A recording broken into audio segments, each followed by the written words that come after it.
I think when we have kids, we have this unconscious wish that they're gonna heal us. Ooh. And in reality, our kids trigger us. She's a clinical psychologist. She's a mom of 3. She's been called the millennial parenting whisperer. Please welcome Dr. Becky Kennedy. I'm gonna take this very first principles approach to parenting. Right? We strip back every assumption. Anything that could be assumption, you're like, no, and what are you left with? And I was left with one thing. 1, kids are good inside. And there is a difference between good inside identity and bad behavior. A parent's words become a child's self-talk. If there's one line that would be probably the most healing in people's childhoods, it's that. You've been called the millennial parenting whisperer, is that right? I think Time magazine wrote that one. How do we learn to make sure we raise good human beings without messing them up when we haven't been taught how to be good parents? Welcome back, everyone, to the School of Greatness. Very excited about our guest. We have the inspiring Dr. Becky in the house. Good to see you. Welcome. Thanks for having me. Very excited. I don't have kids, but I feel like I had a struggling childhood.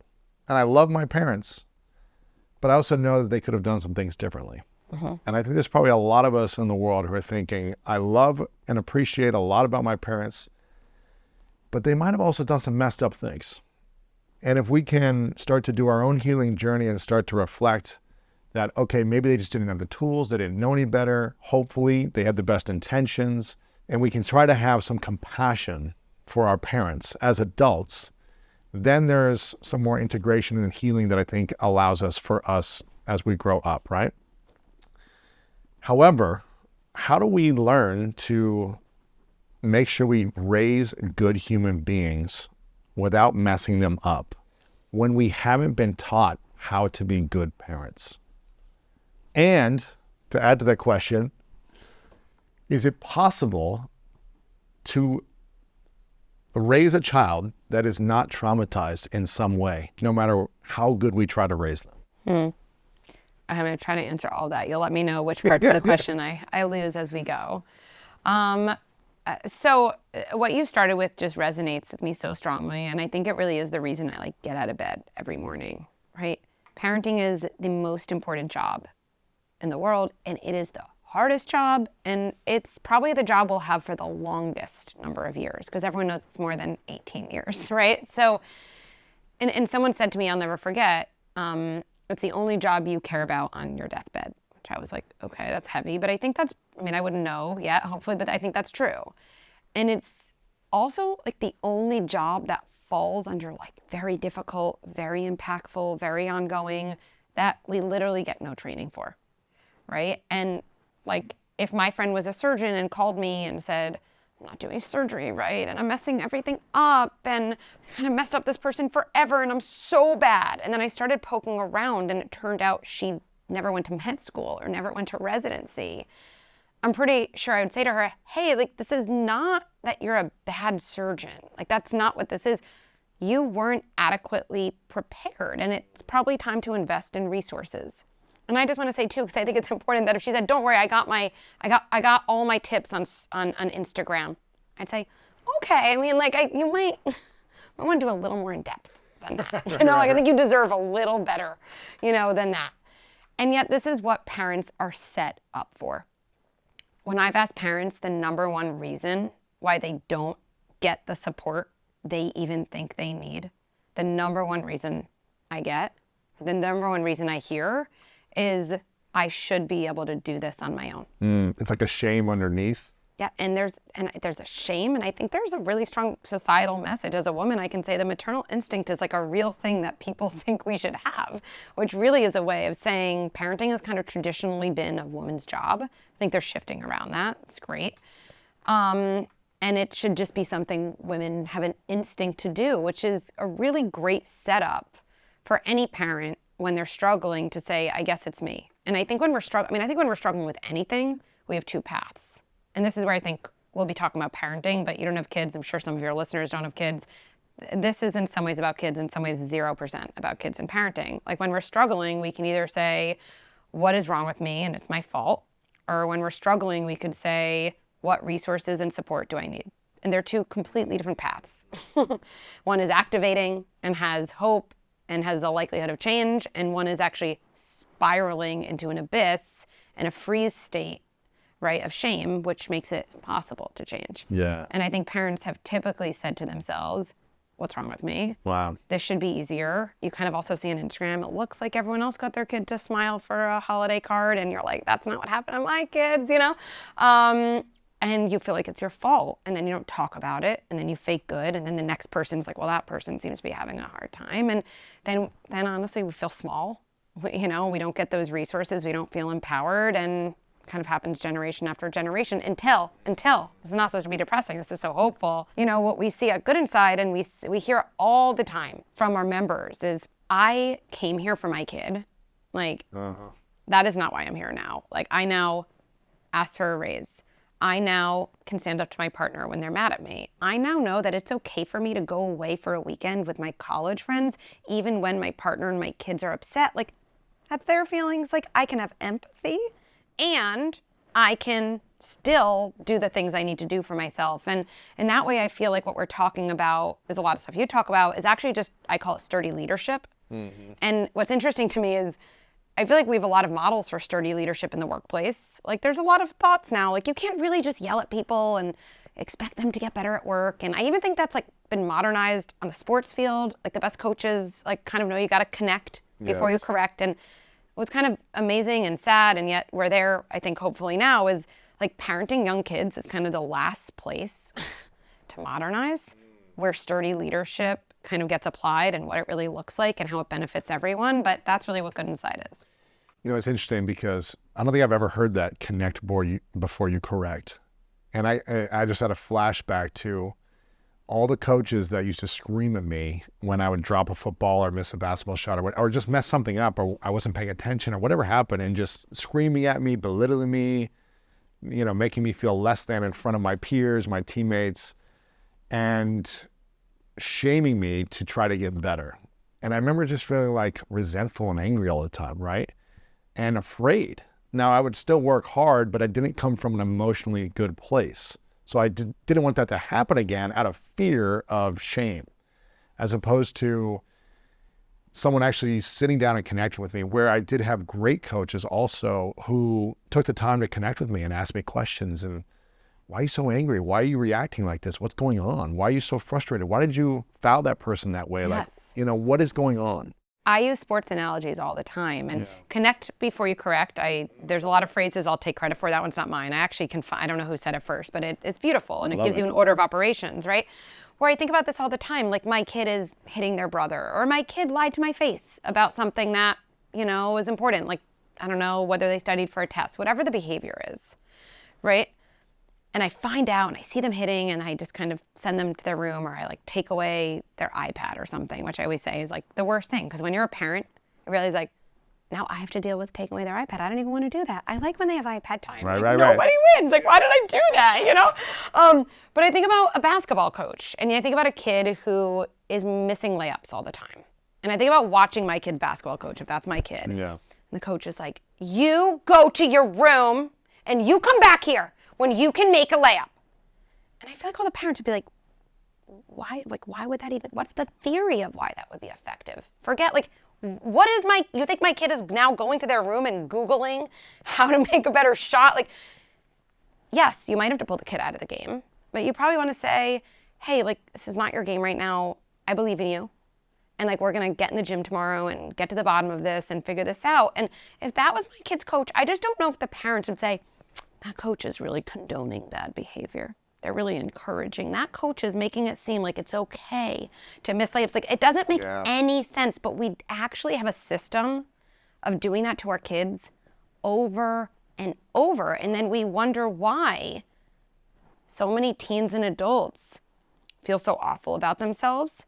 Well, when you reflect back to a kid that they're a bad kid during the stage they're forming their identity, that will stick with them for a while. And it's hard for them to kind of unwire that, I guess, right? And believe that they're actually good. And totally possible. Like, to me, if like there's one thing I ever want someone to take from anything I say is it's never too late. It is never too late. Repair is amazing. It is never too late. The parent who's listening now is like, oh no, I guess I messed up my kid forever. You did not.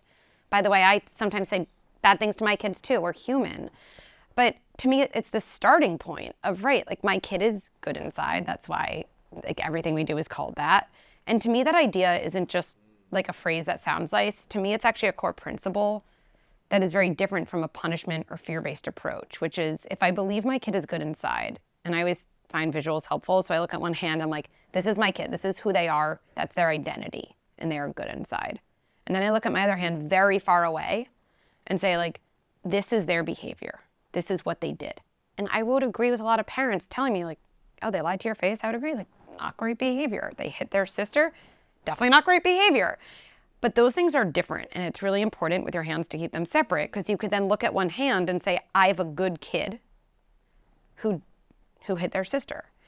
And the only reason we want to punish and come down so harshly on our kids is because those hands collapse. It's because I see the bad behavior and I don't even realize it's so fast in my brain, but immediately I assume I have a bad kid. That is my kid. That is my kid. Wow. It's collapsed. And to me, I mean, good inside is more things, but everything else flows from the foundation of like actually separating behavior from identity, which I think you get this, but not everyone does. So it's important to name that doesn't mean condoning the behavior. Like trying to understand behavior, we think means approving of behavior, but trying to understand why my kid is missing a layup, I don't think anyone thinks means that I think it's cool that my kid can't make a layup. They're different, but that separation is the foundation for everything. What would you say are the 3 biggest mistakes of modern parenting today? Is it okay? For some reason, the reason mistakes that when I think about feels very like shame-inducing. So, and it feels like final. So like, what Maybe are the not 3 mistakes, things that but- I want to, like myths or things I'd shift? Yeah, what are the 3 things that you think parents could do differently today to have a better connection with their children? I think that would be number 1. Number 1 is that trying to understand your kid's bad behavior is the foundation for effectively changing their behavior. So understanding it first. You can only change what you understand. What if you don't understand it? That's a great thing to I acknowledge. don't understand why you're doing this. That's exactly Stop right. doing it, right? And if a parent said that to me, I'd be like, Lewis, that is so beautiful. We know exactly where to start. And this goes back to not having the skills. Like, why would you understand a kid's behavior? It's very complicated. And so it would be like a surgeon saying, I don't understand how to do this surgery. Like, and I'd be like, yeah, of course. Well, you didn't go to medical school. Like, let's get you into medical school. Like, there are places where you can do that. Like, really. So we have to understand before we intervene. Okay. Right? I think that's like a So principle we of might have everything. to learn, research, ask questions, get, feedback from other people, whatever it might be, right? 100%. There might be experts. There might be the right community. There's courses we can take. There's so many resources inside, right now. There's the book. We do 1 million workshops, right? Like, the reason I do workshops is because I was like, I have this private practice where I see a very limited group of people. And I was like, honestly, at the end of the day, I kind of have some version of the same like 10 to 15 sessions all day long. They're always about the same topics, right? Slightly different story, but same core things. And I was like, I would like to democratize access to that. So that's what my workshops are. They're just the things that would come up in private practice, but to more people. So there's so many resources. That's number 1. Okay. Number 2 is that our job is not to make our kid happy. That is so important and so countercultural. Why is our job not to make our kids happy? Because when we focus on making our kids happy, we actually start to make them fearful and less tolerant of all of the other emotions that will inevitably be part of their life into adulthood. And so when our kid says, I'm gonna make this up, like, I'm the only one in my class who can't read. Okay, it's like the most painful moment as a parent. Oh, I feel my kid's pain, right? And maybe, let's just say it's true. They really might be. We have the urge to say, everyone reads at their own pace, but you're amazing at soccer, but you're so good at math. I want to make them happy. All that does for my kid is because during childhood, kids are not just learning about a situation with a parent. They're taking interactions and they're making generalizations, not from one moment, but patterns about what emotions are safe, what emotions can I deal with, what can I tolerate, and what emotions, as soon as I feel them, do I need to like turn off right away. And so when a kid says, I'm the only one who can't read, the truth is when our kid is adult, they probably won't say that, but they'll probably say, I'm the only one who whatever it is, didn't get a job yet. I'm the only one of my friends who didn't buy their own house, right? Whatever it is, like we're always going to feel that way. And so when we make our kid happy, what we actually say to them is, I am just as scared of this emotion you're feeling as you are. Wow. And so then what they do. I don't want to deal with this emotion. I'm terrified. I want to run away from it. I want to do anything but this. And so what a kid's circuit is, I feel, let's say it's this, I feel less than, or it could be, I feel jealous, I feel sad, I feel disappointed. And what gets layered next to that in the circuit is my parents' fear, my parents' avoidance. Those things get put together. The irony is, when you make happiness a goal of childhood, you actually set a kid up for an adulthood of anxiety because they have a range of emotions that they've encoded as wrong and fearful. And to me, anxiety actually isn't a feeling. It's the experience of wanting to run away from a feeling. And if avoiding it. Yeah. It is. And you can't really run away from a feeling inside your body. That's what anxiety is. You're like, wait, this is not going to win. And so to me, the idea of we want to help kids become resilient, resilience over happiness.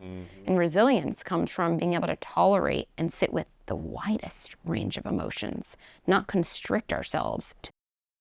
I interviewed a brain surgeon on here who's also a neuroscientist, a PhD in neuroscience, but also had done 1,000 brain surgeries. And I said, what's the number one skill you wish every human being could learn to be better humans? And he said, emotional regulation. Like from doing 1,000 brain surgeries and studying neuroscience, the mind, he was like, emotional regulation will support us in being healthier, happier human beings. And it goes back to what you're saying, which is learning how to navigate all of the emotions and be with them and feel uncomfortable and sad and know how to manage them, not avoid, run away, be distracted by them, right? That's right. Because like when I always joke, when I was in private practice, I saw a lot of 20-year-olds, 30-year-olds, 40-year-olds, and not one of them came to my practice saying, Dr. Becky, like I had the best parents, and those emotions other people feel, like jealous and sad and like those hard things, I got rid of them. My parents got rid of them. I've never felt them again. Like that obviously has never happened. But what happened over and over, even though no one said it, but their stories and behavior really exemplified it, was I am now 23, I'm now 45, and I'm literally no better able to regulate frustration and disappointment and sadness than I was when I was a toddler. Wow. But the stakes are higher. Way higher as an adult. Way higher. So emotion regulation, that is the goal of childhood. I mean, that's the goal of adulthood too, by the way, right? It's still the goal. We're all working on it. You've been called like the millennial parenting whisperer, is that right? I think Time Magazine wrote that one. Time Magazine called you the millennial parenting whisperer. I've had Cesar Millan, who's the dog whisperer, on. And, people come in to say, hey, how do you fix my dog? And he fixes humans, essentially. He teaches humans how to lead themselves better. And it sounds like parents come to you and say, how do I fix my kid?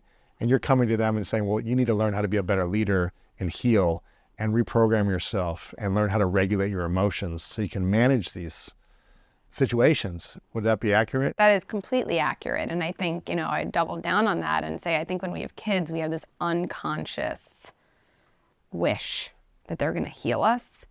Oh. And they trigger us. Oh. That's what happens when you have kids. So I say it again? We have an unconscious wish that our kids will heal us.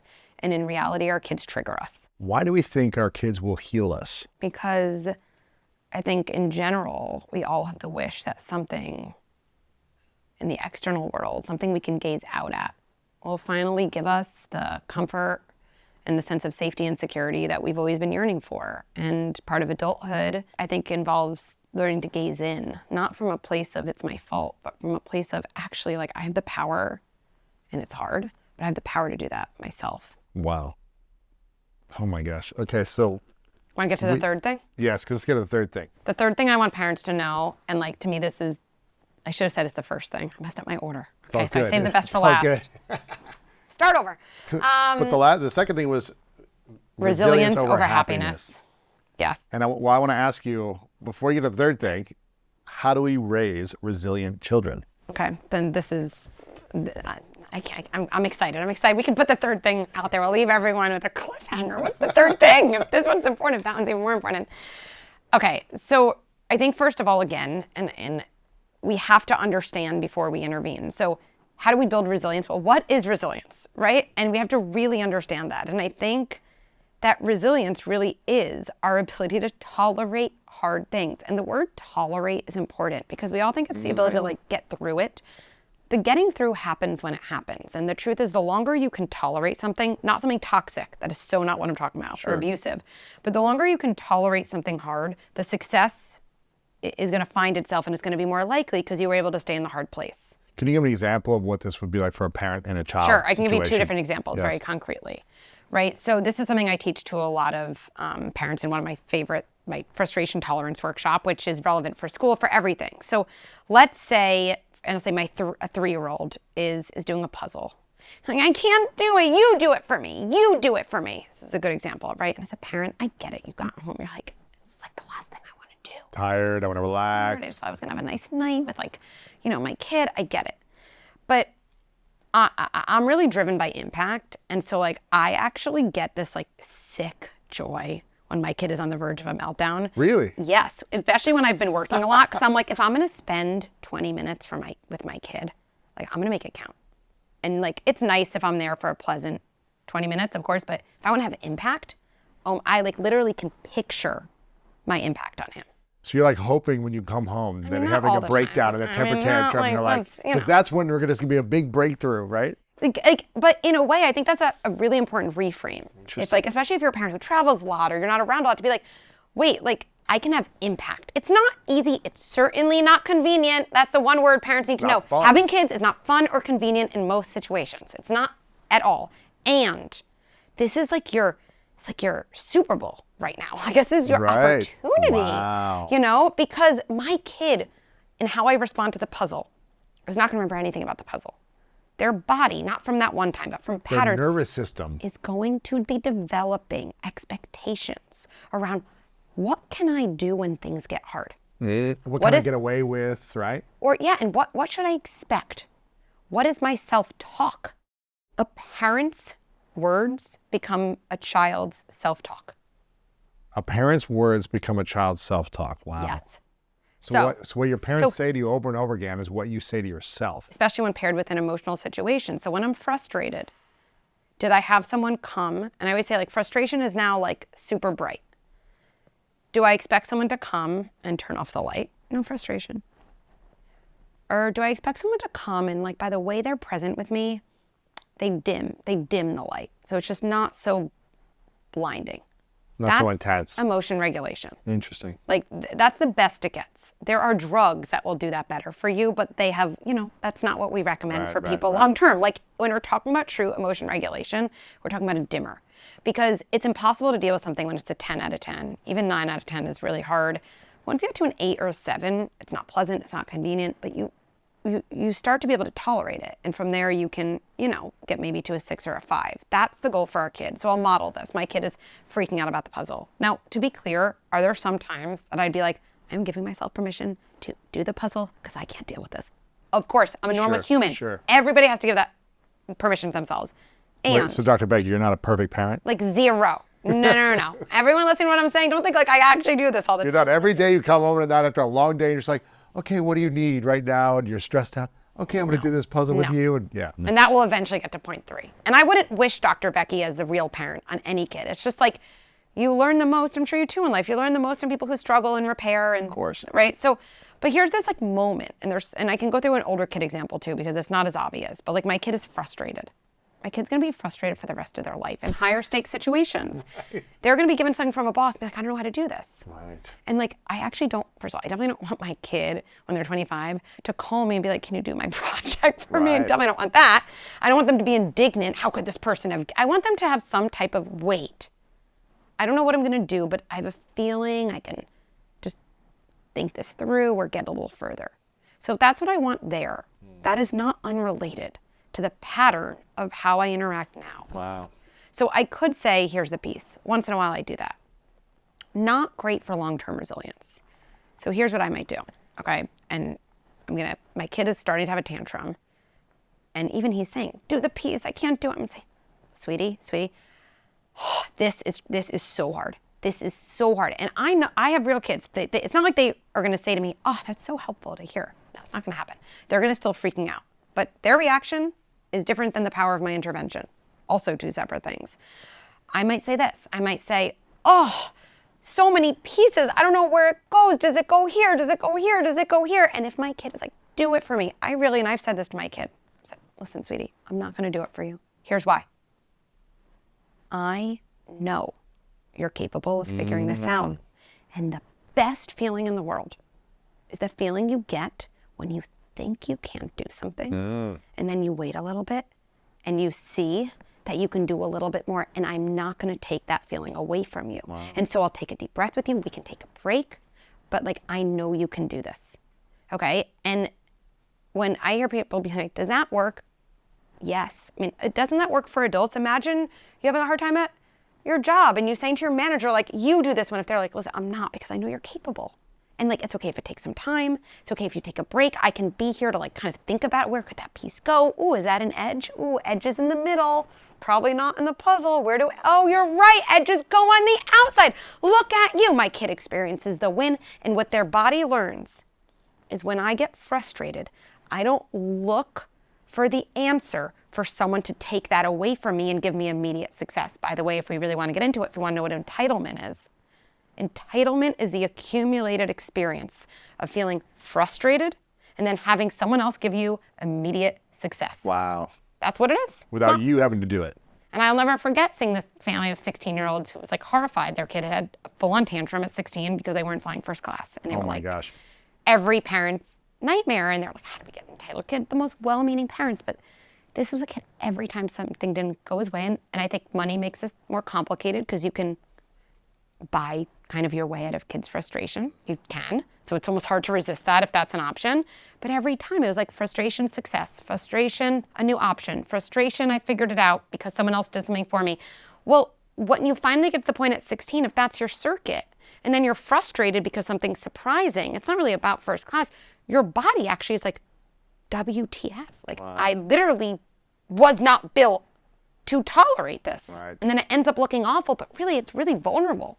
Right? Super vulnerable. Yeah. Super vulnerable. So I want to give you one more example of resilience. Yeah. There's 3 lines I think every parent needs to know. Okay. And I honestly can almost reframe that saying I think every person in a relationship needs to know. Whether you're in a romantic relationship, a work relationship, it's the same stuff. Because another resilience building moment I can imagine is kind of like what I said to you earlier. Let's say your kid's a little older.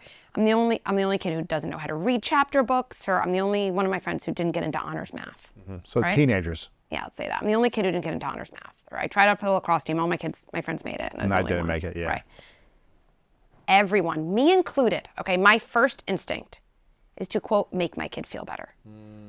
Oh, you're going to make it next year. Or you made varsity soccer and none of them made soccer, right? Whatever the thing is. Or we say, you're going to see it's not a big deal.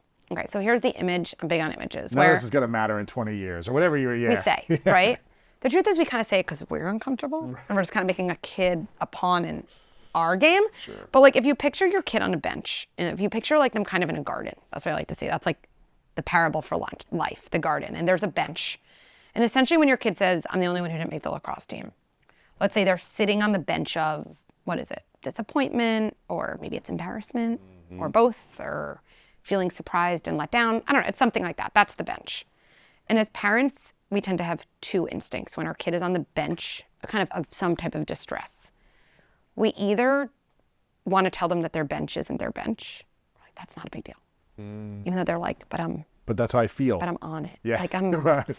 Or we kind of see a sunnier bench and we're like, just come with me. Right? But like, you're the best at soccer. And so we're like, right? And both of those reduce resilience. Because resilience is kind of like your ability in that garden of life to like whatever bench you find yourself on, you're able to sit in it. Not drown in it, but sit in it. Like, because when you're there, you inevitably will be. Like, you're not terrified of it. You're not spending all your energy like running away from a bench. Like, if you saw that, you'd be like, dude, like what? Just a bench, And so how do we help our kid feel like essentially like it's okay to be them no matter what bench they're on? Or it's okay to be you even when you don't make the lacrosse team. Because that's really the essence. That's the core thing that resilience is about. So how long should they sit on that bench of emotion? Great. So to me, these 3 lines will play that out. So to me, as soon as your kid says something distressing to you, we have those 2 urges. We have to recognize them. We're not bad people. I always say hi to them. Hello, urge to make it better. And here's to me is the first line every parent needs in their toolbox. I'm so glad you're talking to me about this. To the child, say that to the child Say right that to away. the child. When they're stressed out, when they're angry, upset, That's right. shameful, any unsettling emotion that you don't enjoy yourself, say back to them, I'm so glad you're telling me this right now. That's right. I'm so glad we're talking about this. Because, and again, if we think about it in an adult context, if I was like, I'm so mad at my husband, he never, whatever it is, he never is home for bedtime, and he forgot the one thing I said, and if I was like, hey, like, you're never doing anything around the house, and I'm really frustrated. If he said to me, you know what, Becky, well, you're upset, but like, I'm so glad you're telling me about this. Like, you know, relationships, I'd be like, I think we're good now. Like, I don't even know, what was I upset about? Like, because what someone's really saying to you when they say that is this feeling in you that you're feeling is real. And I still want to be in a relationship with you when you're feeling that way. Yeah, I still love and accept you. That's right. And so our kids need to absorb from us, from a resilience perspective, my parent can tolerate this part of me before I learn to tolerate this part of me. Wow. So that's line one. Line two, I believe you. I always say, like, if there's one line that would be probably the most healing in people's childhoods Wow. and the most confidence building from childhood, it's that. And it's so simple. Like, because when you say to someone, What if you really don't believe them though? well, there's always something you should believe. So right, because like they're like, I didn't make the lacrosse team, and and like I'm never gonna be able to go to school again, or something like it's so embarrassing, right? I'm not saying I guess you can never go to school again. That's not what I'm believing. Right. I believe that's how you feel. That's right. And you don't even have to say that, because underneath our kids' extreme verbalizations, we get very caught up in their words. Yes. They represent a world. We believe the world. And so if you're like, I'm never going to school again, I would say, like, I believe it feels that bad. And because I do. Yeah, It does. it I mean, does. and it's like, it is. Like, he's on that bench. Like, Yeah. right? I Especially of someone at that age who doesn't have the skills of emotional resilience, so they're building it still and they haven't figured out how to manage those emotions. It seems horrifying. That's right. It seems terrifying. That's right. And if my kid says I'm the only one who didn't get a chapter book, you know, I got this picture book and everyone else is reading chapter books, it's so easy to say, oh, you can't be the only one. We actually say to our kids all the time, which terrifies me, I don't believe you. And if we wonder why people don't trust their emotions, it's because when they felt emotions that were strong, they received, not one time, over and over, a message of, I know your feelings better than you know your feelings. Or just suck it up, or it's not that big a deal, That's or right. just kind of undermining their emotions. That's right. And so when I think about I believe you, I do. Like, I have a daughter. I have 3 kids. I have a daughter. And like, I don't know why. I always picture like she's at some like college party in some like kind of uncomfortable situation, let's just say. How old is she now? How old is she now? She's 9. But let's Okay, just yeah, say yeah. she's In now. the future. Yeah, she's yeah. 20 and someone's yeah. like, I don't know, come back with me. And let's just, if she wants to, great. But let's say she doesn't. Yeah. You know, in those situations, be like, it's not a big deal, you know? Do I want her self-talk to be, I do have a history of other people knowing what I'm feeling better than I know what I'm feeling? Or do I want her to be like, I know I don't want to go home. I want to cry. Like, I believe myself. And this person is telling me I want something else, but like, how could this person know? Because I know what I'm feeling. And those things are completely related. And so that's the second line. Wow. And then the third line is equally simple. It's just tell me more. Tell me more. Oh, and then, so they posted the list on the pin board. Wait, so everyone was there. Oh my goodness, everyone was there. And let's say I knew my son had a crush on someone. That person was there too. And you were like so excited. You were going to like be on the lacrosse team, and that person saw that you failed. And Exactly. So I'm just like fleshing out the story. And now at all these moments that my kid was in pain, which by the way, part of the pain was probably that they were alone. I'm kind of infusing myself in every moment. I'm adding connection, I'm adding believing. Interesting. And here's the thing about the bench. In my experience, when you kind of go through this, your kid gets off the bench before you do, every time. really, And then you're like, oh, I guess where are they going next? And when they need you, to come back. yeah, or you find them on that next bench. Interesting. So they'll get off this bench faster of emotions if you go through in one or all 3 of these questions or these phrases, I really right? do. And look, we can't just like say them. Like if I'm sitting my kid, I'm like, I believe you. tell me more. Like, they're gonna be like, what are you doing? Like, did you hear that on some podcast, you know? So that won't help, right? We process intention and tone before language. So that has to be there. And like, I don't want to say it's some magic. And to me, when do kids get off it? Like, I don't know, we all feel feelings for whatever amount of time, you know, but if like, I get it. Like, parents are sometimes worried, like, am I going to stick them there? Like, feelings don't give us problems as much as feeling alone in our feelings give us problems. Feeling alone in our feelings give us problems. That's what makes us stuck. Interesting. We're literally stuck because we're alone. Like, humans we're beings of connection and attachment. Attachment's what's driving us. So we're always attachment seeking. And when we're not getting the attachment we need, we will get stuck and frozen, like you were kind of referring to. You're frozen. Yeah. And so it's interesting. We have such a fear of, if I connect, I'll keep them there longer. It's actually aloneness that keeps them when they're longer, and actually makes them intensify things. Because when we don't get our emotions taken seriously by someone, everyone, forget being a kid, adult too, you escalate the expression because you're that much more desperate to be taken seriously, which usually makes people be like, I can't, you're so dramatic. Okay, you know, now they have to escalate. Even more. Yeah, exactly. Until you pay attention to me. Exactly, which is why I believe you. And it can be healing too, and repair. Like, hey, you know, like, you're still stuck on this lacrosse thing. Because I get it from a parent. Like, they didn't make lacrosse 4 months ago. Dr. They're Becky, still talking about it. Right, but if you just assume, and it's not right, but it might be effective, right? Like, there's a million ways to interpret things. I always say, like, you can be right or you can be effective. Like, I urge the effective, you know? So just say, like, you know what? Like, I don't feel like I ever fully understand how awful that day was. I'm just going to sit in your bed. And the idea of sitting on a bench, like, I think that's useful. It's like, sit on the bed with your teen, or, you know, and I'm just going to listen. And I would say to your kid, not listen to judge or give you an idea, because actually that's not listening. Listen to understand. And that just means I want to hear you. I might ask things to clarify.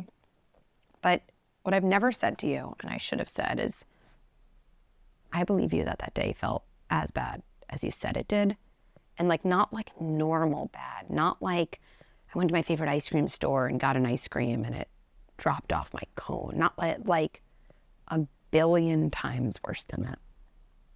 And I just, I feel like a parent's gonna be like, my kid really, like, my kid started crying, or my kid, like, something released and they softened. Like, I mean, you know this, like, at our core, we are desperate to be believed. That's like our most core need. Yes, it's true. Just believed and seen. And like, so many of these times when a parent feels like my kid is stuck in that, the thing that we need to shift is actually taking the opposite approach. We're usually like, you don't need to feel like that anymore. That was 4 months. It's actually sticking them more. It's just like, wait. Staying in the emotion more. Yes. Saying, let's talk about it more. Tell me more about this. Yeah, just tell me more. I must not have understood something. And then of course it's helpful to have language. Look, this was super, super helpful. Like, kind of, I wouldn't say this to my kid, but we're going to time box this, you know, like, things that, you know, and, you know. Talk about it for what, 30 minutes? And sure. Then, I always then like talk about when I used to work with adults, like, who are really kind of looping in their anxiety, like, we're going to have a worry window for like the top of an hour. For 10 minutes, you're going to literally just focus on everything you're worried about. And like, if you ever have a productive, hopeful thought, you're actually not, you're going to say, sorry, no, worry time. No, I'm only negative. Stress only right now. I'm going to write it all down. And then during the other 50 minutes, you're going to say, hi, worries. And don't worry, like, it's kind of like when you have multiple kids, like, you don't even want my attention now. You don't have my full attention. Like, you're going to get my full attention at 2 or 15 minutes away. And our feelings actually, they kind of do respect that. And I think kids would too. So I want to talk to you about lacrosse, and I want to be honest. I want to talk about it. I haven't been the best listener. I really haven't. I'm going to do that differently. You're going to see. I'm not going to be perfect, but you'll see a difference. At 110, that's what I'm going to call it. Not because you're not allowed to have feelings after that, but feelings are tricky. Like, it's super helpful to know them, and it's helpful for feelings to know they even have a boundary. And so at that point, wow, that's interesting. you know, like, we're going to do something else, or at least I'm going to do something else. Yeah, we can do that. Now, everything you say here makes a lot of sense to me. And I fully believe and understand that this is a great approach to building relationship with anyone, right? A partner, a child, anyone. But I think about, you know, our grandparents' generation or our great-grandparents' generation that didn't have the conveniences, the ease, the speed of things that we do, the flexibility, the just pay for something and you have a solution done in seconds, the distractions. And I could see them saying, you know, what are you guys talking about? What do you mean? Have all these loving conversations and really sit down for 30 minutes and let them talk about nonsense or whatever. You know, I could just think about our grandparents' generation, some of them thinking, what does this even mean? Because we don't have that luxury to do that. Yeah. We've got to work hard. You know, there's wars happening. We've got other stuff we're dealing with than trying to deal with a simple little emotion. I'm all for not being that way. I'm all for having loving, vulnerable conversations. But again, what I'm hearing you say is learning how to prepare individuals to be resilient is going to be one of the greatest skills that they can learn. But it seems like it's really tough these days to build resilient children into young adults and adults with all the ease, flexibility, and distractions we have. I mean, I think you're absolutely right. It is really hard. I think it doubles down on the reason why parents are like, okay, where's my school? Where's my resources? Because like, this is a hard world. So there's a couple things I say. Like if someone ever said to me, like, Becky, this does not make sense. Like, this is like, it's like, oh, so you're talking about lacrosse feelings forever. Like, I really mean this. Like if they were in the room saying that to me, 0% of me would even want to be like, here's my argument back. I really like, I'm a deeply curious person. Like I really am. I'd be like, oh, like, well, what would that lead to? Like, what would you be worried would happen? Like, what would we be missing there? Oh, that's a good point. Oh, I see it this way. Like, there's nothing I love more than engaging in people who have very different opinions for me. Not because I see it as a match. Like, I actually learn a ton. So I have deep respect for people who don't think that way and would say that's the way the conversation would go. One thing I'll say, though, is we have this idea, and it's been passed on to us generation after generation, that, like, feelings are soft. It's just, like, bananas to me. Like, no part of me, like, when I think about my style, my approach, like the word soft, or people actually say to me often, because there's a whole field of gentle parenting, like, tell me about gentle parenting. I don't even know exactly how you define gentle parenting. Gentle is like one of the lowest on the list of adjectives I'd use to describe myself. That doesn't mean mean. There's a lot between, but gentle, soft, like that is so not me, right? That's just not my style. It's not my approach. What is your style of parenting? I mean, if I had to put a name to it, and I hate boxing myself in, but it would be like the word sturdy. Is it? And to me, sturdiness is your ability to both be connected to someone else and stay connected to yourself at the same time. And the irony, and this is what I think is so interesting, we feel before we think. Our feelings are what give us basic information about survival, about danger, and about what we need. That's what our feeling is. Like anger is a feeling. Most of us haven't learned to manage it. That's a different topic, but anger is a feeling that tells you what you need. That's useful information to live a life in line with your values. Like feelings being soft, like I feel like someone said that thousands of years ago, and for some reason, it just doesn't make any sense to me. It's the first thing. What first thing in a circuit is soft? It's primary. It's literally primary. Now, most of us were not raised to manage our emotions. But the way I see it from the start is kids are born with all of the emotions and none of the skills to manage emotions. Wow. And for generations, we've said the emotions are the problem. The lack of skills are the problem. Right. Because the emotions, they're going to beat us every day. They're inside of us. You can't get rid of them. Yeah. If you can't beat them, join them. Like that's soft. It's like something we've justified to ourselves so we don't feel weak. Like, well, the funny thing is parents, they don't like the emotions of the child, but they can't manage their own emotions a lot of times. Well, that's actually what it is. Like when we say, let's say my kid is melting down because classic, let's say toddler, I cut their grilled cheese in half. Yeah. You know, or I cut it in a triangle instead of the Or rectangle. you didn't cut the edges Crust, off. exactly. That's easier. At least I can now do that. Or I did cut the crust off and now I'm trying to like tape it back together or something, you know? Right. So my kid's having a tantrum and we say to ourselves, and it sounds convincing, my kid is so difficult. We're not reacting to our kid's tantrum. We are reacting to what happens inside of us when our kid is a tantrum. And the only reason we want to shut down the tantrum is because we want to shut down this feeling we don't have the skill to manage. And so again, that we're inferior. Yeah, like we actually we're like, you have to stop, because our body actually is like, I don't know how to tolerate the feeling in me. My goodness. In me, which kind of why it all goes back to not our fault, but our skill building.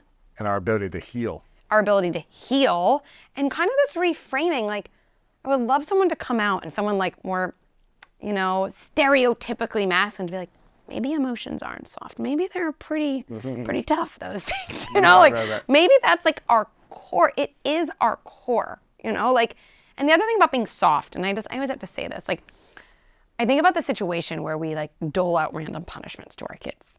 Like my kid is having this tantrum and I'm like, go to your room, or no iPad for the week, or no dessert. Like, that is freaking soft to me. Really? Like, that is desperate. No parent is doing that from a place of groundedness. Like, I'm the CEO of my company. Like, if one of my employees was like acting out in some way and I was like, go to your room and no lunch for a week, do you think everyone around me would be like, Becky is kicking ass? Like, what an amazing, they'd be like, Right, wow. She's breaking down in front of us. She's Yeah. breaking down. She just sounds like a leader. Yeah. Literally. She's desperate. Wow. Is that what they said to you last week? Or No, but like when people ask me about that, it's like, guess what I lead with? The same principles. Like my job as a leader in that situation is I might have to set a boundary, which is something we could talk about because I love talking about boundaries and I think most people get them wrong. And I might have to connect with that employee after. Maybe the employee's always interrupting me or something. But like sending someone away or like taking away something random, like it's just, I don't know why that's a sign of like awesome leadership. It's a sign of desperation. And in that way, I think that way of parenting is super soft. So what's the best way to I don't know if you want to call it punish your children, but what is the best way to create a lesson within them through either punishment or something else? Right. And I want to ask your first question because it's what I get. So my kid did this saying, what's a good punishment? Or how do I give a good punishment? Or I don't do punishments, but I do consequences, whatever they say, right? Right. Boundaries, whatever. That's right. And to me, this actually gets to the core of why I started writing, right? Because I was trained in a very different way of working with parents. It was all punishments, timeouts, rewards, sticker charts, ignoring, praise. It's kind of like praise the good to get more of the good, punish or ignore the bad to get less of the bad. Wow. And when I went through this very esteemed program, to be honest, my first reaction, I was like, this is amazing. Because the program taught you these strategies. Yeah, yes. This is like probably still the gold standard out there to teach psychologists for how to work with parents who work with kids, 100%.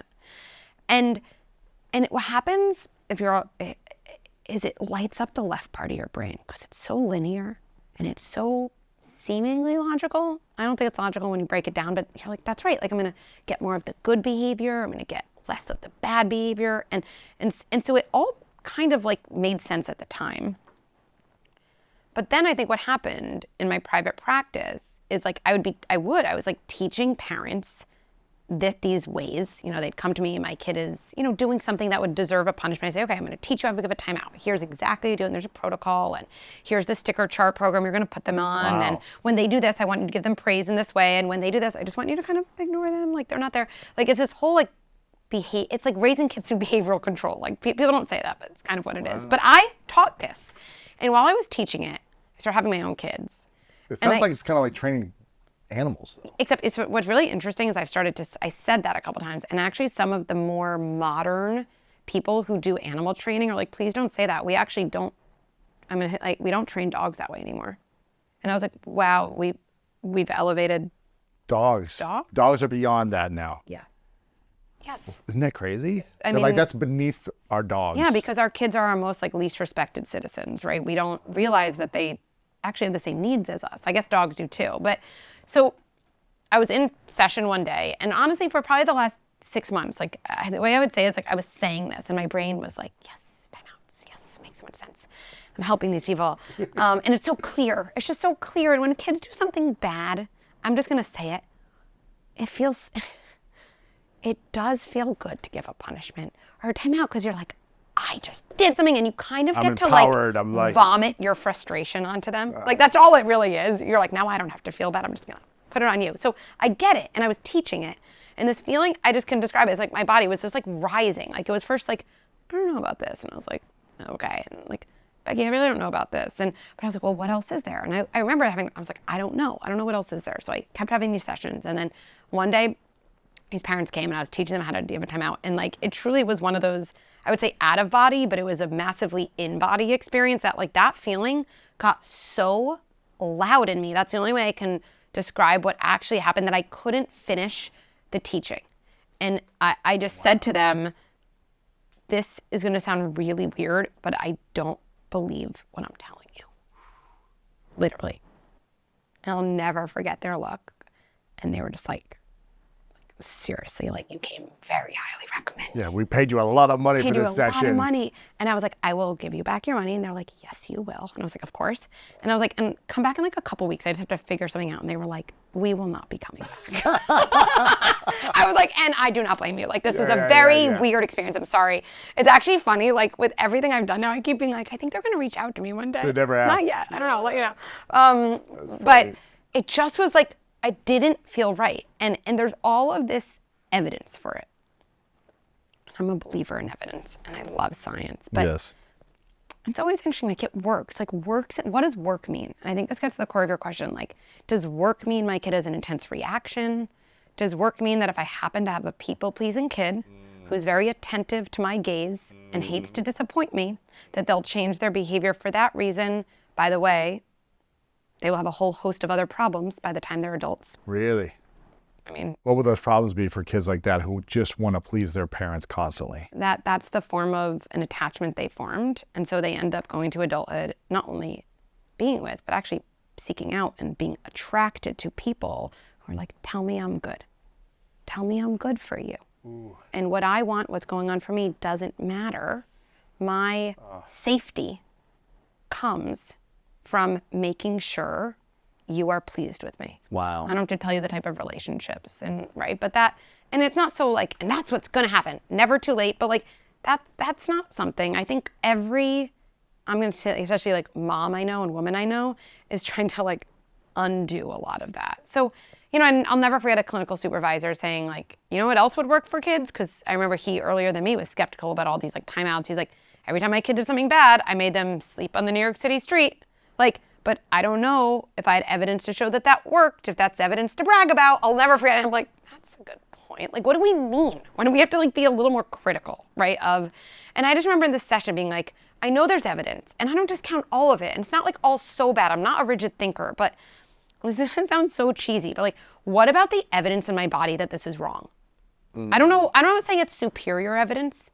It's not, but like, what about that? And what about the evidence I have from my private practice with adults where I watch them change their lives based on an approach I use with them that is a 180-degree difference from what I've been telling parents to do with their kids? Like, what about that? And then what ended up happening is I was like, I'm going to take this very like first principles approach to parenting. Like, right, you strip back every assumption. Anything that could be assumption, you're like, no. And what are you left with? And I was left with one thing. Because there's all these assumptions. If you don't punish a behavior, it's like you're saying it's okay. Continue, yeah. Exactly. You're when kids enabling. do bad things, you have to punish. Like, and I was like, I think that's an assumption. Like, that's an assumption. Again, because like, if I wasn't my nicest to my husband, and he's like, I have to punish you, I'd be like, I don't think anyone would be like, I'm not that going to is. speak to you for a week. Yeah, I don't think I'd be like, you have a wonderful husband. Like, right, no one would say that. Yeah. They'd be concerned for me. And so I was left with one thing, and it was just like, kids are good inside. And there is a difference between good inside identity and bad behavior. And I've always been very attracted to gaps that don't make sense because it's where you can like think and wonder. And I just started asking questions. Why would good kids do bad things? Why would good people? Why do good people do bad things? And then I came up with this phrase like, well, what would be my most generous interpretation? And to me, this is like a massive skill in adulthood too. Like, what is my most generous interpretation of why my employee is coming in late? What is my most generous interpretation of why my kid is jumping on the couch, even though I looked at them and I said, please stop jumping on the couch. And they looked at me and they smiled and then they kept jumping on the couch. Like, I know my least generous interpretation because we come up with that fast because we're like, well, my kid's a sociopath. And we it's like so fast, and every parent's like, I think that all the time, because we go there and then we of course interact with our kid based on that interpretation, which of course you then send your kid to their room. So what is my most generous interpretation? Everyone came back to the same thing. I have a good kid who doesn't have the skills. They don't have the skills. They're struggling. I have a kid who's having a hard time, not giving me a hard time. And the pathway you take from having a hard time versus giving me a hard time could not be more different. And you ask different questions. So when parents say to me, what's the punishment? It's like, to me, a question is like a road you're asking someone to walk down with you in life. That's how I think about questions. And like, for me, when a parent asks me that question, I'm like, that's not a road I'm going to walk down. It's not going to lead us to a productive place, right? Like, and there's a different road I can walk down with you, whether it's like, I wonder why we think punishment, you know, is the right thing. But even more practically, let's say it's the jumping on the couch. Like, well, what's the most generous interpretation here? And I'm not a softie. Again, I'm very practical. I want change for kids' behavior. Like I have a little window that I can be tolerated. I get it. Like, and I'm all for these wins that last. But then I would just ask a different question, not what punishment, but what skill literally would my kid need so that the next time this happens, they actually have a new skill to use, as opposed to being punished for not having had that skill. Same thing with a football player. Like, your quarterback is like, I don't know, constantly throwing interceptions. Like, I guess you could punish the quarterback. Or teach them new skills. But like, why then would the quarterback do anything differently the next time they were under that condition? Like, why? It doesn't even make, that's where the logic breaks down. Right. Or I can in practice be like, every time, I don't know, whatever it is, this happens, we've noticed your pattern. And so actually in practice, we're gonna practice that, we're gonna pause you. And we're gonna have you notice what you're about to do, and I'm gonna teach you something else. You just triggered something in me. It's like when I would get screamed at by the coaches that I felt like were less effective, when I would drop the ball. If they were like, why did you do that? Catch the ball. It's like, you think I'm trying to drop the ball? I'm not trying to drop the ball. But now I'm gonna go out there the next time and don't drop the ball this time. It's like, now I'm anxious, now I'm nervous, now everyone's watching, now there's higher stakes, there's pressure, and I'm gonna try to do my best. And if I drop it again, it's just like, now I'm a failure. It's not empowering me to be better. It's not teaching me a skill. It's not saying, okay, the goal is for you to catch the ball. Let's talk about what might have happened for you. What were you thinking? What were you feeling? Do you need more, whatever skills you need? So I like this approach to addressing the skill or the lesson or something to be taught, as opposed to blaming, shaming, or punishing. Yeah, and again, like, to me, like, it's just 0% soft. It's just like how people change. Like, and to me, the phrase same team. It's also called leadership. It's leadership. Yeah. And I think same team is a helpful phrase to get in that mindset. Like I feel like if a coach said to you, like, Lewis, we're on the same team. And Lewis, like, I know you're supposed to catch the ball. You do not need me to tell you that. Like, we don't say, like, our kids know that they shouldn't be hitting. Like, they know. So, but if you think about that, that can anger parents. They know better. And frankly, I know better than to scroll on my phone before bed. Sure. Still do it, right? So if you approach someone like, hey, Lewis, we're on the same team, and I know you know this. And maybe this is like a helpful phrase even to think. There's something that's getting in your way this game. I don't really know what it is, but I do know we're going to break it down together and figure it out. How are you going to feel? Like, you feel a lot better. Oh, he's on my side or she's on my side. They see what I'm up to. You know, they're with me in the pain, whatever it might be. That's right. And I don't think I think my coach thinks it's fine if I drop the next ball. Like, no one thinks that. You're just like, now you have an opportunity to change. So if we get this jumping on the couch example, because I think it's like it's a good one. It's a good one. And it actually brings us to boundaries, which is like one of my favorite life topics. I like it. Okay. Because as much as I like feelings, I like boundaries, because this is where we've gone a little too far. Some people are like, okay, I'm not punishing my kid. Their feelings matter. But then it's like kids' feelings like drive decision making. And that is drive decisions for parents and the whole family, right? Equally as bad for kids as sending them to their room. So validating feelings is an incomplete parenting strategy. I will go on the record and say that. Say it again. Validating feelings is an incomplete parenting strategy. Right. It's part of the strategy. Yes. But it cannot be the whole thing. And also to pause there, because I want to hear the final there, but when parents allow the children to dictate how the family is run, what happens then? Terrifying for kids. So, like, to me, this is how I describe it, okay? So imagine you're on a plane and you're a passenger, okay? Are you actually a pilot? You're probably like trained to be a pilot, okay? Wouldn't surprise me. What else? Then I'm like, I'm gonna have to pick a different metaphor. Okay, so you're a passenger and I'm the pilot, and it's very turbulent, and you're looking around like all the passengers are like freaking out, right? So pilot one would be like classic punishment parent, and they'd get on, it's not called a loudspeaker. The intercom? The intercom, thank you. And they'd say, like, everyone back there, stop. You're so dramatic. You're making a big deal of nothing, and you're ruining my flight. Something like that, right? This is what we say to our kids. Like, you're ruining my dinner out, whatever we say. Meanwhile, if I'm thinking about you, a passenger, you're like, first of all, like, does this person know it's pretty turbulent? Like, they didn't even mention that, because it is. Right. Second, like, all it takes is passengers being upset to kind of make my pilot, like, go off the deep end. Like, that's scary. You're more scared. Okay. But pilot two is the opposite extreme. Everyone back there is scared, and you know what? It is scary, and I'm just going to open the cockpit door. If anyone wants to come in here and take over, Be my guest. Terrifying. Terrifying. Where we're like, your feelings were just contagious. And that's what happens, right? Where someone's like, I want to watch one more show. I want to watch one more show. Now, if as a parent you think, you know what? I don't care about having them watch another show. Yeah. I thought about it. I am changing my decision because I made that shift. Kids can smell and they know whether it's that or all of a sudden they're like, okay, I guess you can go to bed late because tomorrow we'll go, okay, fine. And a kid feels like you open the cockpit door. You influence them, yeah. And now they can make big decisions. That is actually terrifying for a kid because they feel like they don't have a leader. They don't have a pilot. Kids love boundaries, don't they? They love boundaries. It would be like if your pilot was like, we have to make an emergency landing. And everyone's like, no, I don't want to land in Denver. And the pilot's like, okay, forget it. Oh, we'll just crash. Exactly. You're like, just, right? So the third pilot to me is the essence of sturdy leadership, which to me are those pillars: validating other people's feelings and staying connected to your own role through your boundaries. And to me, the pilot you want to hear there is, I hear that everyone's freaking out. You're right. I hear you. It's very turbulent. Stay calm. And even if it's a pilot, you don't think it's that turbulent, you can still say, I recognize it's turbulent. Everyone's upset. You know, you guys do your thing. If you need to scream, it's fine. I'm about to get off and go do my job. I've done this a million times, and I'm going to land us in Los Angeles. I'll see you on the ground. Let's go. Let's freaking go, Let's right? go. And you're like, why am I calm? Nothing around me changed. Right. But I am calm. And to me, like, you want a leader who sees that your feelings are real and is not infected by them. And the only thing that stops that infection or contagion is a boundary. Wow. And the ability to know, I am not my kid.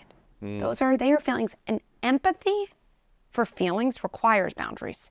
Because if you're not having up a boundary, you're not empathizing with your kid, you're actually kind of what we were talking about. You're kind of responding to the way that feeling came into your body. That's not empathy, right? Boundaries are actually what allow you to say to a kid who's upset about the cut grilled cheese, even though, by the way, you're not making a new one. Or say to the kid when the TV time is over, I know you really wish you could watch another show. It's so hard to stop. And when they say, so I can, you say, oh, sweetie, no. No. My number one job is to keep you safe. Part of keeping you safe is making key decisions like bedtime. Bedtime is absolutely now. You can tell me the show you want to watch tomorrow. I'll write it down. I get it. This isn't what you wanted. Do you see? There's like this bouncing. I'm validating.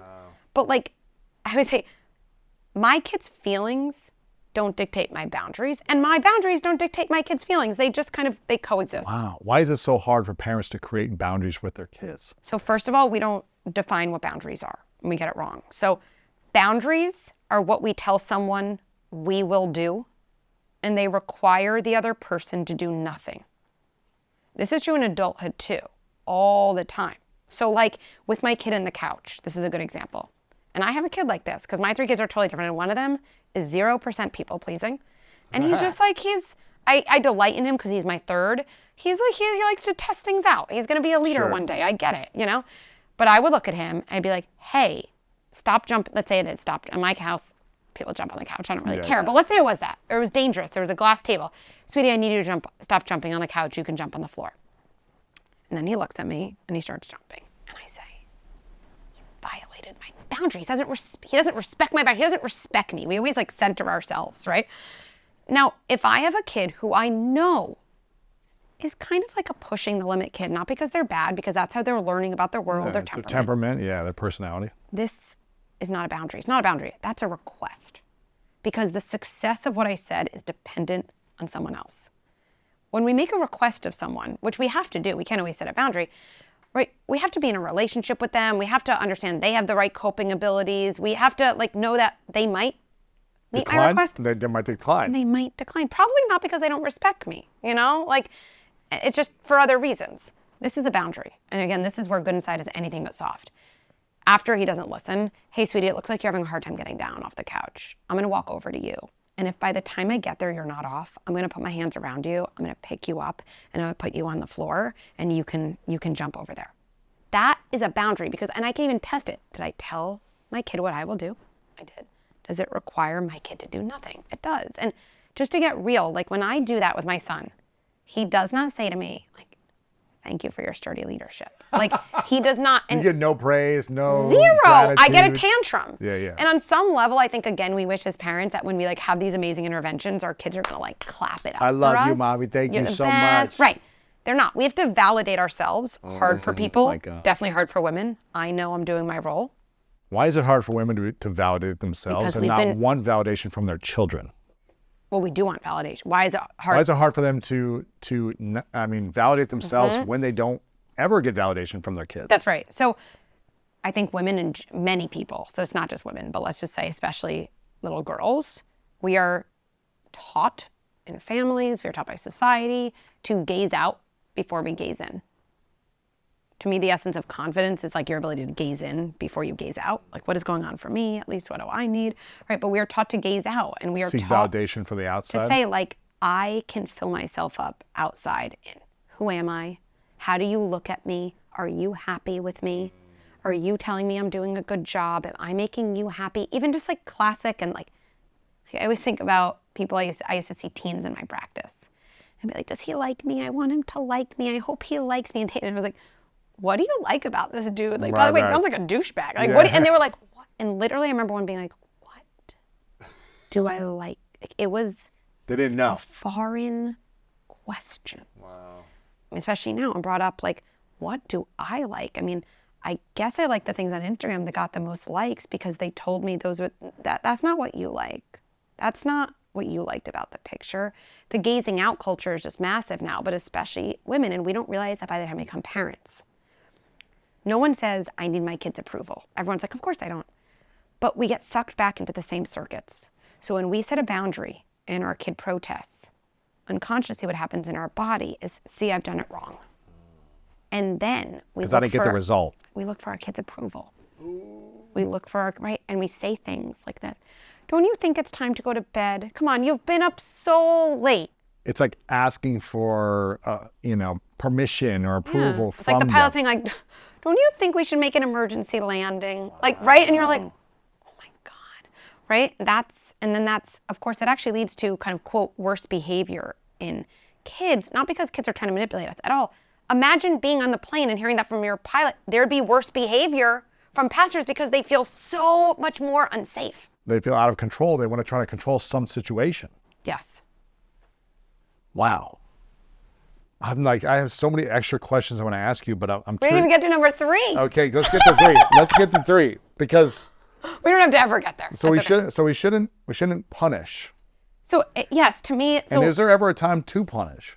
I mean, I really am not so rigid. I try not to be so rigid. So but to me, it's like the question of should we punish, to me brings you back for another key framework, the same team framework. And to me, again, same thing at work, same thing in romantic relationships. When you're mad at someone, or when you're in a conflict, or when you feel like someone did something to you, assuming it's a person that you want to be in a relationship with. If it's not, this doesn't apply. If they're toxic, but if it's someone you're like, in general, we have a good relationship. There's 2 ways approaching it. One is, and it's kind of like how we're sitting, it's me against you, and Lewis is the problem. So let's say like I arrived to your podcast studio and you were like 30 minutes late. I'm like so pissed and I want to tell you like, how could you be late? I flew in for this podcast. By the way, it didn't happen for everyone. Okay, but let's say it did. You did fly in, Okay, but you didn't. that's right. No, I'm not, but I'm simulating the same thing. Yeah. Like, so I could either talk to you like I'm looking at you like you are the problem. And you know what that would sound like. That was so rude, and it can't happen again. Or we can talk to someone like me and that person are sitting on the same side of the table, and together we are looking at a problem. Yeah. And then we'd say, hey, what went on there? And by the way, I know I'm coming back next week, and I'm sure together, like neither of us want this to happen. Did I not understand the time? Let's just figure this out. So when I hear parents say, when is time to punish? To me, punishment is a me against you framework. I never want to punish someone I like. I just don't like them in that moment. Like I've never had the thought. I never want to, quote, give someone a consequence. Now that doesn't mean there aren't boundaries I'm going to set. But when I hear that question, it makes me think about the mindset they're in. And so to me, the answer is that mindset isn't going to be effective for the goal I think you're trying to achieve, which is change. Mm-hmm. So we only pull interventions from the mindset bucket we're in. And so when I notice parents speaking in a way that I really feel like is in an unhelpful, ineffective mindset bucket, I don't think, what can we do in that bucket? I think we're in the wrong bucket. Right. Let's get you to a different one. Right. I'm happy to walk through what we do instead, because it's not just like kumbaya. So let's say it's like my kid jumping on the couch, or let's say it's something more egregious. Like let's say they punched someone, or they bullied someone, or they whatever, something that's right. like, Let's say they bullied someone, and I was like, I really had evidence that my kid was like going up to this kid, and they're like, "You're a loser, and nobody likes you." I don't know, something like that. Someone filmed it. Who knows? Yeah. Exactly. Sure. I'm like, I guess this happened. Okay. First, I have to be like, how could this even be me and my kid against a problem? And I think the best way I do that, if I'm realistic with myself, is just like, we're all capable of all the things. And I'll be like, what would make me say something so mean to someone? And I'll say, what? And I might be like, well, maybe I felt really insecure. Maybe I felt slighted by them. Maybe I've developed this role in a group where I feel like I have to be this like tough guy. I don't know. But like, I guess that could happen. Yeah. Then if I punish my kid and I'm like, I can't believe you did that. It's not within the values of our family. And like, here's your punishment. First of all, our kids respond to the version of themselves we reflect back. So I'm mirroring back to my kid, like, you're a bad kid. Wow. And then I'm asking them to have behavior that would come from feeling like a good kid. Like, you have to feel good inside before you act good on the outside. Come on. Come on. Come on now. Right? You do. So again, just counterproductive. You have to feel good inside before you can act good on the outside. I know act good isn't like good English, but it just like No, it is. sounds better. That's great. So if we feel bad inside, it's really hard to act good on the outside. That's right. Like, think about your boss always being like, you're late and you're the worst and you don't do good presentations. You come to work the next being like, I'm going to crush it. Like, you're paralyzed by the way they're reflecting back who you are, if they're an important person in your life, right? So what would I say to my kid? Let me just be clear. I would never say, oh, that probably was a hard day and there were reasons why you did that. Yeah, you wouldn't validate the behavior. I wouldn't end there and say, now let's go out to dinner. Okay? I wouldn't. I wouldn't be like, cool. Here's what I'd probably say. I heard about what happened at school. Let me just start there. Something happened at school today. Never ask a question to any human being that you know the answer to. Because they know it's not a question. It's a criticism veiled with a question mark. And that is infuriating. So a question is only a question when you don't know the answer. So I would never start that. I would try not to. I'd say, I heard what happened at school. And I heard this thing, I saw this video, and like, look, before you go further, and I would say this, you might push back, you're a good kid. If I can't hold that I have a good kid who did a bad thing, why in heck would my kid be able to do that? Wow. Because in order to reflect about bad behavior and understand it and change, you have to hold on to good identity.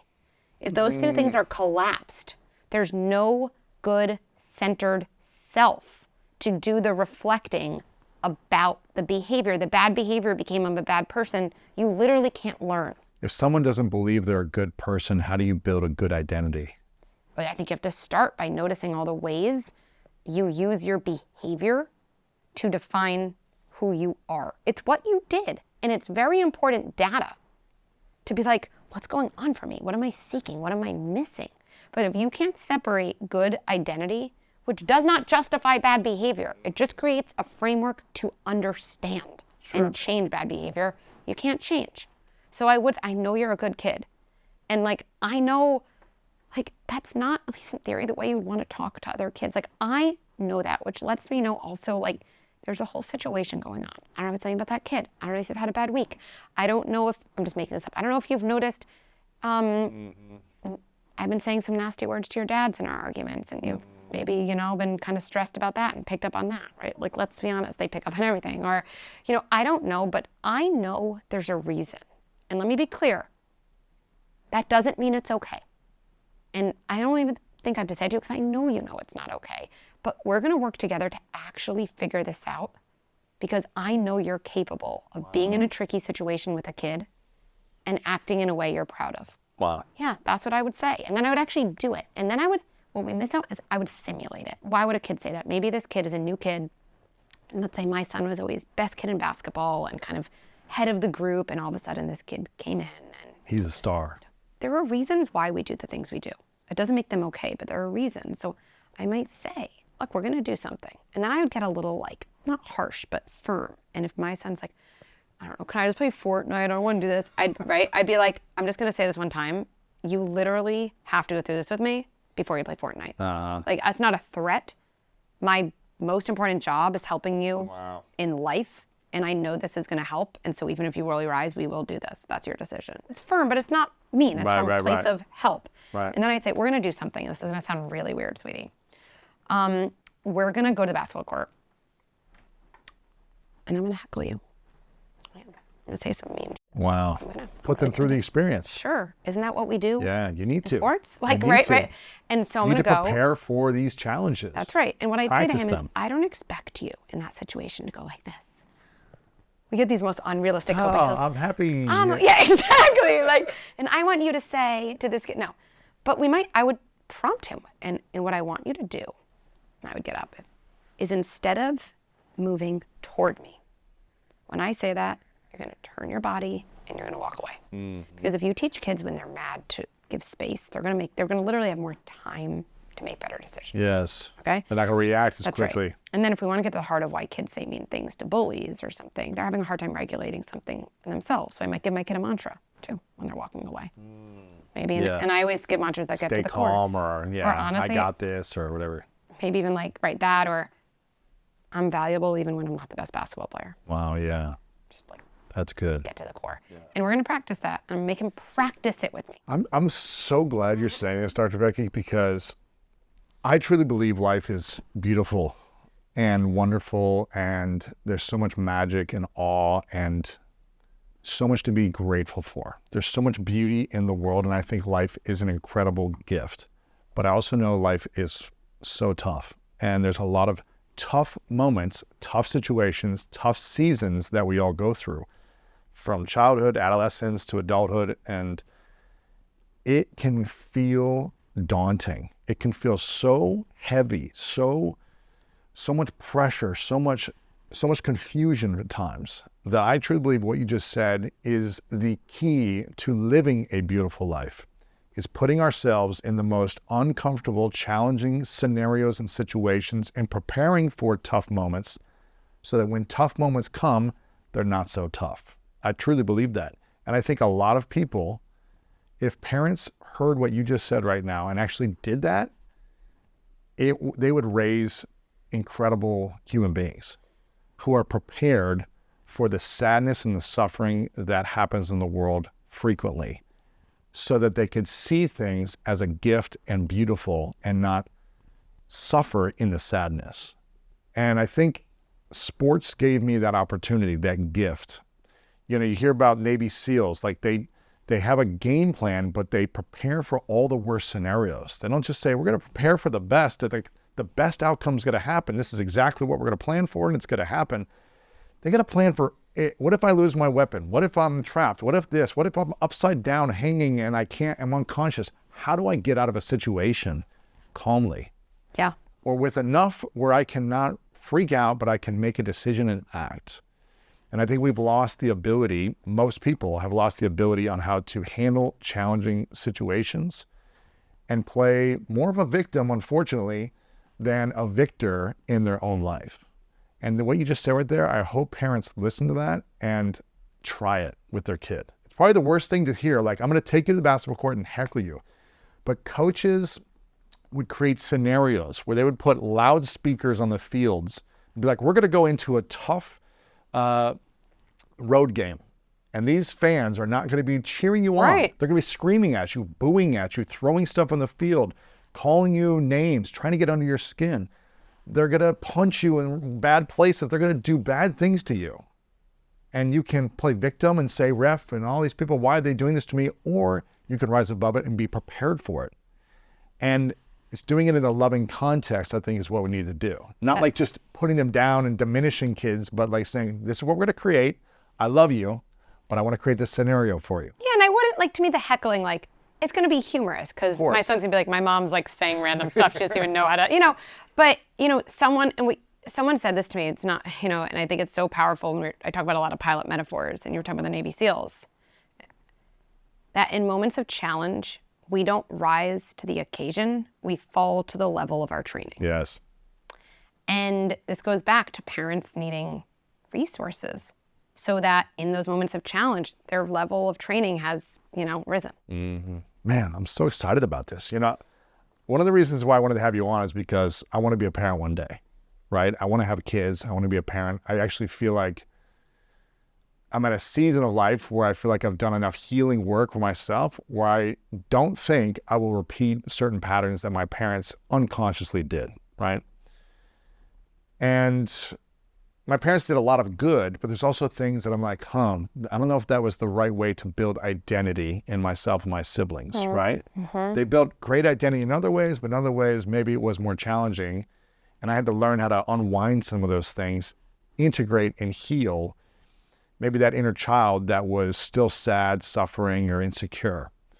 And so I'm trying to have as many conversations to prepare myself, not to be the perfect parent, because I don't think there is a perfect parent, but to be the best potential parent that I can be, knowing I'm going to be flawed, knowing I'm going to make mistakes, and knowing I'm going to do something probably that is going to hurt my child at some point. But I think what you talked about in the beginning, having the resources and the tools is the first step for parents, developing certain skills. And that might mean you have to, get your book and read it 10 times until you start to pick up 1 or 2 skills that you've never learned before. So I'm just really grateful that you're here, and I'm grateful that 4 years ago you decided to put your content online and bring this message to the masses, because I think parents, I'm not a parent, but I think parents are scared to raise bad kids. And I think parents feel insecure. They don't feel well equipped, especially with social media and drugs in schools and shootings in schools and just insecurity, all the different stuff that's happening in schools that we don't have time to get into today. But I want people to get your book, Good Inside, A Guide to Becoming the Parent You Want to Be. And I think a lot of people in general never felt like they're a good person growing up. I speak for myself, but I feel like there's so many people that are craving to feel good. And so again, I know that you're a teacher for parents to help their kids, but really you're a teacher for humans to heal and become better leaders in their life. So I want to acknowledge you for the gift you bring, the consistency you bring to add value to people with your content, with your book. I know you have an app that also helps parents learn these skills and tools with a lot of different AI and all these different things you guys are bringing into it. So I want people to follow you on social media. Your Instagram is amazing. I love it. Again, I'm not a parent, but I love watching your content because I feel like it's relevant for becoming a better human being and a better leader in your life. I want people to get your book, Good Inside. I think it's required reading for every parent or wannabe parent. So get Good Inside. And how else can we be of support to you besides going to goodinside.com, getting a book, and checking out your app? I mean, to me, conversations like this are just fantastic. I appreciate this. Thank you for helping, ideas get spread because other people also help spread them. So I love the excitement you bring to these ideas, and this has been amazing. So I have no asks. I appreciate it. I feel like we're gonna have you back on at some point because I have so many other questions I wanted to ask you. But this has been really powerful. Even just those 3 things you talked about. I'm so glad we're talking about this. I believe you. Tell me more. It's really powerful. And that's also something you could do in an intimate relationship. When you don't want to have challenging conversations, if you actually did that with your partner, man, you're going to feel a sense of peace and relief on the other side because you went through the challenging conversation together as opposed to avoiding it or being distracted or whatever it might be. And that's hard when your attachment style is insecure or avoidance. So you've got to learn to heal so you can have a more secure attachment style in all your relationships with intimacy and with your kids. So much to always learn. But again, we'll have to have you back on to talk about more. A couple final questions for you to finish the conversation. This is our rapid fire. No, I'm just kidding. I'm just kidding. Should I do push-ups? Get ready. There's a question I ask everyone at the end. It's called the 3 truths. So imagine you get to live as long as you want to live, Dr. Becky, but it's your last day on earth many years away. And for whatever reason in this hypothetical scenario, you have to take all of your content with you. All of your Instagram content, whatever content you create in the future, your books, this interview is gone. So no one has access to anything you've ever put out in the world. But on the last day, you get to leave 3 things behind. 3 things you know to be true that you would leave behind for us to have access to. What would be those 3 truths or 3 lessons that you would share? Okay, I have 2, so let's see how I get to the third. One is that we are good inside, and our good identity is separate from any bad behavior. Number 2 is it is never too late. And the single most important relationship strategy in the world is repair. And 3 is that the only real strategy you have with your kid is connection. Yeah, we didn't even get into how to repair, which you talk about in your book. So that's another reason for people to get your book and to have you back on to really dive into. To listen to my TED Talk, because that's what it's about. Exactly. It's about really how to repair. Yes. When there's a breakdown or when there's an upset, when you scream at your kid, when you yell at them. Final question, what's your definition of greatness? I think it's a combination of internal accomplishment and external impact. So if I think about greatness, I think a lot about this concept or feeling of being lit up inside. It's how I feel talking to you and talking about these ideas, putting them out there. But I think greatness is when you feel so lit up inside by something that it drives you and so much that you can't contain it. And so it kind of explodes out of you with joy and authenticity and belief, so much that it ends up igniting something that is in someone else and lights them up. And it has this kind of generative movement to it. That's beautiful. Dr. Becky, thanks so much. Appreciate you. Thank Amazing. you so much. It's important that we go back to the body. That's why when we do these talk therapies, they can be good for an extent of the work that needs to be done, right? But not necessarily for when we're talking about layered trauma. When we're talking about these traumas that have been there for generations and that have these imprints